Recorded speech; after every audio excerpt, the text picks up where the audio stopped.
అసలు యాక్చువల్గా విషయం ఏంటంటే ఇది సినిమా మొదలు పెట్టినప్పుడు ఫస్ట్ పోస్టర్లు ఇచ్చేసామండి. రఫ్ పోస్టర్ అనేది. రఫ్ పోస్టర్లు ఇచ్చాక ఒక పర్సన్ వచ్చి అడిగారు అనమాట, ఇది మీకు ఎలా వచ్చింది ఏంటంటే సో అందరూ టీవీల్లో చూస్తున్నామండి, గరికపాటి గారు చెప్తున్నారు, చాగంటి గారు చెప్తున్నారు, నండూరు శ్రీనివాస్ గారు చెప్తున్నారు, సో ఇలా చెప్పి మా పవన్ కళ్యాణ్ గారు చెప్పారండి. సో మేము కొంచెం అది ఎలాగైతే ఓపెన్ డొమైన్లో ఉంది కాబట్టి, అది పబ్లిక్ డొమైన్లో ఉంది కాబట్టి అది చూసుంటే లేదు అది నేనే రాశాను, చాగంటి గారు చెప్పినా పవన్ కళ్యాణ్ గారు చెప్పినా ఎవరు చెప్పినా సరే నేను రాసిందే వాళ్ళు చెప్పారని చెప్పి అన్నారు. అదేంటి సార్ మరి అలాగనుకుంటే మరి చిన్నప్పుడు పాఠ్య పుస్తకాల్లో ఉందని చెప్పి అన్నారు, ఇప్పుడు దూరదర్శన్లో వచ్చిందన్నారు, అప్పుడు మరి మీ పేరు పడలేదు ఏముంది అని చెప్పి అన్నాం. ఉందే మాత్రం ఉందండి, కిందనో పేరు పడుతుంది, సారే జహాజ్ చర్చ ఉంటుంది, కిందనో పేరు పడుతుంది. అలాగే ఇప్పుడు డొక్కా సీతం గారు రాసినప్పుడు ఈ పేరు రావాలి లేదు. సో ఆ తర్వాత ఏదో ఆయన అడ్డగోలుగా వాదించాడు, లేదు మన ఇద్దరం కలిసి చేద్దాం అని చెప్పి అన్నాడు ఆయన.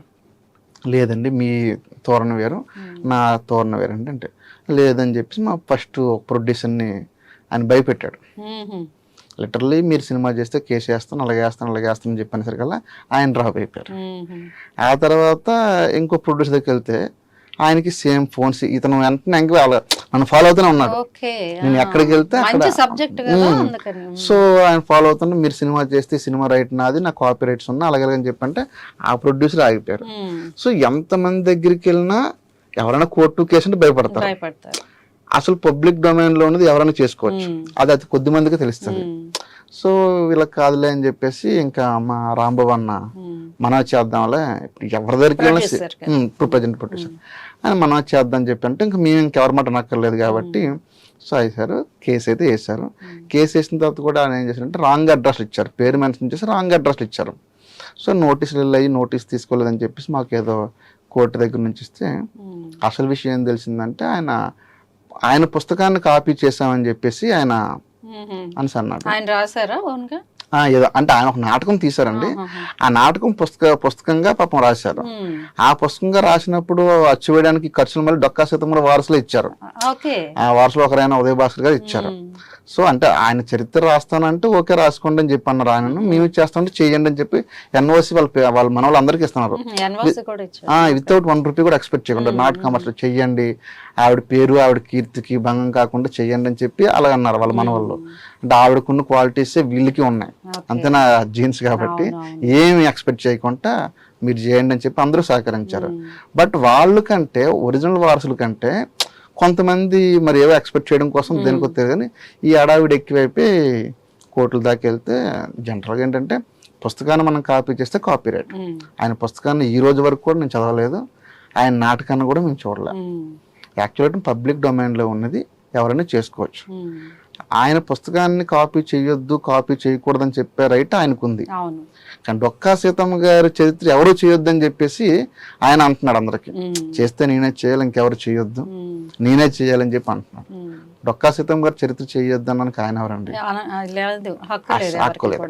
ఆయన పుస్తకం కాపీ చేయొద్దు అంటే ఓకే, నేను దానికి కూడా చెప్పాను మీ పుస్తకానికి ఎటువంటిదైనా సరే మేము ఫేస్ చేస్తామండి, మేము బయట ఉన్న ఇన్ఫర్మేషన్ మనకు కొద్దిగా ఉంటుంది.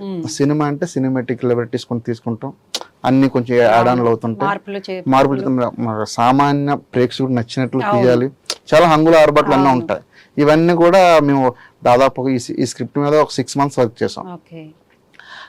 సినిమా ఇంకా రెడీ షూట్కి వెళ్ళేటప్పుడు ఇతను వచ్చి ఇష్యూ చేశాడు. సో ఏదైనా కోర్టుకి వెళ్ళారు, సో ఏదైనా న్యాయస్థానం అనేది ఒక 2 రోజులు లేట్ అయినా సరే ఏది న్యాయం అదే చెప్పుద్ది.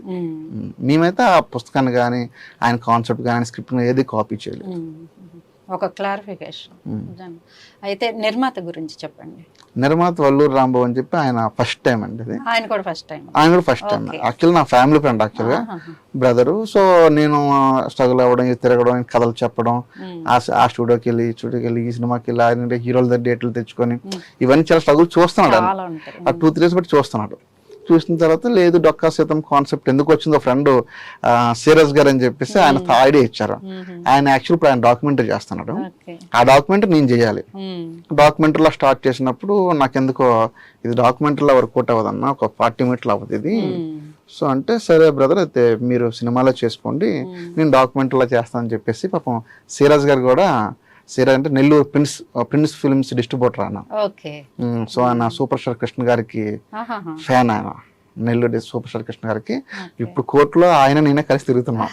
ఎందుకంటే ఆయన బొవ్వమ్మ అని చెప్పి టైటిల్ పెట్టి చేశారు, నేను ఆంధ్రలో అన్నపూర్ణ డొక్కా సీతమ్మ అని పెట్టాను. ఆయన డాక్యుమెంటరీ మనది ఇది.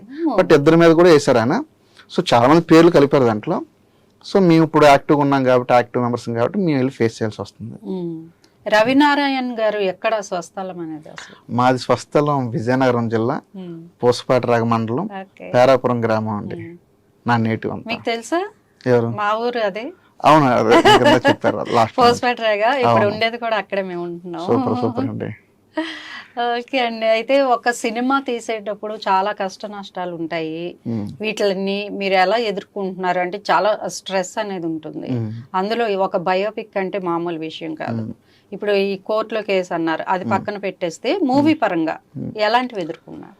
మూవీ పరంగా నిజంగా చెప్తున్నాను కానీ ఇప్పుడు ఏ దశలో కూడా నేను ఏ సమస్యని పెద్దగా అంటే అంత పెద్ద సమస్య నాకు ఎదురవ్వలే. బికాజ్ ఆఫ్ ఏంటంటే సుచిత్ర మేడం గారు నాకు అంత సపోర్ట్ చేశారు డే వన్ నుంచి. అసలైన విషయం అడగలేదు నేను. సుచిత్ర మేడం అంటే చంద్రబోస్ గారి గురించి మీకు బాగా సపోర్ట్ చేశారని విన్నాను. అసలు నాకు చెప్తున్నా కండి, నాకు జన్మనిచ్చింది నా తల్లిదండ్రులు అయితే సినిమా జీవితాన్ని ఇచ్చింది మాత్రం మా సుచిత్రామ్ గారు, చంద్రబోస్ గారే. అంటే చాలా మంది అంటుంటారు సాయం చేయాలి సాయం చేయాలి అని చెప్పేసి అంటుంటారు. అంటే అందరూ ఏంటంటే డబ్బు సాయమే మేజర్ సాయంగా చూస్తారు, డబ్బు ఇస్తేనే సాయం అని చెప్పేసి. కానీ డబ్బు కంటే విలువైంది ఏంటంటే ఒక మాట సాయం. ఆ మాట సాయం చేయడం వల్ల మనం ఎన్నో సంపాదించవచ్చు, కీర్తి, డబ్బులు, పేరు, ప్రత్యేక ఏదన్నా. సో ఈ సినిమా చేయడానికి మా బోస్ గారు ఫస్ట్ ఒక మాట సాయం చేశారు. ఆ ఏ ముహూర్తంలో ఆయన ఆ మాట మా సుచిత్రమ్మ గారికి చెప్పారో తెలియదు కానీ ఆ దడ్డే నుంచి షూటింగ్ పరంగా కానీ స్క్రిప్ట్ పరంగా కానీ ఏ పరంగా కూడా మేము ఎప్పుడు సఫర్ అవ్వలేదండి. చిన్న చిన్న ఇష్యూలు ఇవి ఇలాంటివి డిస్టర్బెన్స్ తప్ప స్క్రిప్ట్ పరంగా కానీ బెటర్మెంట్ వచ్చేది. మేము అనుకుంటప్పుడు మేడం గారు కూడా ఆవిడ ఎప్పుడు సీనియర్ మీ అందరికి తెలిసిందే. సో ఆవిడ ఎక్స్పీరియన్స్ ఒక సీనియర్ ఎక్స్పీరియన్స్ కాబట్టి ఫస్ట్ నేను ఒక సినిమాకి అసిస్టెంట్ డైరెక్టర్ వర్క్ చేసినప్పుడు మేడం కొరియోగ్రాఫ్. అప్పుడు అసిస్టెంట్ డైరెక్టర్ ఉండేటప్పుడు నేను మేడంకి మైక్ ఇచ్చేవాడిని. అప్పుడు సెల్స్ అయిపోతుండే, యాజ్ ఏడీగా నేను సెల్స్ ఇచ్చేవాడిని. అప్పుడు అనుకునేవాడిని పెద్ద మాస్టర్ గారితో వర్క్ చేస్తాను, నా లైఫ్లో ఫస్ట్ టైం సినిమా చేసినప్పుడు మేడంతో పాట చేయించుకోవాలని చెప్పి 2013లో 14 అనుకున్నా. ఆ తర్వాత ఏమైంది, నాకు ఒక సినిమా లాస్ట్ టైం ఒకటి అదే మధ్యలో అయిపోయిన సినిమా కూడా మేడం గారి దగ్గరికి వెళ్ళాం, చెప్పాను, ఆవిడ ఓకే అని చెప్పి అన్నారు. అయ్యింది పాపం, అది మెటిలైజ్ అవ్వాల. సో మళ్ళీ నేను చేశాను, ఇది సినిమా స్టార్ట్ చేసాను. అంటే ఇది కూడా నా ఫస్ట్ సినిమా అంటది, అది అవ్వలేదు కాబట్టి. అప్పుడు ఫస్ట్ సాంగ్ అయిపోగానే, కార్తిక్ గారు సాంగ్ అయిపోగానే వీరు అని చెప్పి సాంగ్ రాశారు కొత్త అబ్బాయి. ఎన్ని సాంగ్స్ ఉంటాయి? 4 సాంగ్స్ ఉంటాయి. 4 సాంగ్స్ లో బోస్ గారు ఒకటి రాశారు, వీరు అని చెప్పి కొత్త అబ్బాయి. అది కూడా చాలా అదృష్ట సంఘటన అని చెప్పొచ్చు. ఆ సంఘటన కూడా తప్పకుండా మీకు చెప్పాలి. యాక్చువల్ గా ఆ సందర్భం ఎలా వచ్చిందంటే, అసలు యాక్చువల్ గా సార్ చాలా బిజీ ఉంటారు, చాలా బిజీ ఉంటారు. ఇప్పుడు ఆయన రాసిన సినిమాలన్నీ పెద్ద సినిమాలు రాస్తూ ఉంటారు, ఈ టూర్స్ అంతా బిజీగా ఉంటారు. సో ఈ టైంలో ఏంటంటే మేడం గారు నేను కలిసి వర్క్ షాప్ చేసుకుంటప్పుడు సుచిత్ర మేడం గారు నేను ఆడే సలహా ఇచ్చినప్పుడు నేను ఏదో అన్న పాయింట్, ఒక పాయింట్ అనేటప్పుడు భలే ఉందిరా, అసలు గుడ్ థాట్ వచ్చింది, అసలు మంచి సిచ్యువేషను, ఇది బోస్ గారిని అడుగుదామా అన్నారు. అమ్మ నేను అయితే అడగలేనమ్మా, సో నాకు భయం, ఎందుకంటే ఆయన అంటే నాకు చాలా ఇష్టం, అభిమానం, గౌరవం. ఆయన పాటలు బేసిక్గా బోస్ గారు ఏంటంటే ఒక సినిమా కథలో ఒక సిచ్యువేషన్ చెప్తే పాట రాస్తారు, సార్ కూడా అక్కడ రాస్తారు. కానీ నేను అంత బాగా ఆయన ఓన్ చేసుకున్నా అంటే, ఆయన రాసిన పాటలో ఇంకో కథ ఉంటుంది. ఆయన రాసిన పాట ఏదో ఒకటి తీసుకుంటే నేను ఇంకో లైన్ రాసుకోవచ్చు, ఇంకో కథ రాసుకోవచ్చు, అంత బాగుంటాయి. ఆయన అంటే డెప్త్ మీనింగ్స్ ఉంటాయి. నేను అన్న పాటలు కానీ, నా ఆటోగ్రాఫ్ పాట కానీ. సో ఇలా ఉంటప్పుడు సరే వెళ్దాం మేడం, అడుగుదాం అని చెప్పి నేనైతే అడగడం, ముందు మీరే వెళ్ళండి సార్ తింటా అని చెప్పి వెళ్ళాం. సార్ ఏదో రాస్తున్నారు, డియర్ ఒకటి అనుకుంటున్నాం నీ గురించి అని చెప్పాను, ఒక చిన్న సిచ్యువేషన్ చెప్తానని చెప్పి సిచ్యువేషన్ చెప్పారు. బాగుందయ్యా అన్నారు, బాగుంది రవి అన్నాడు, దీనికి మీరు పాట రాయాలి అని చెప్పేసి మేడం అడిగారు.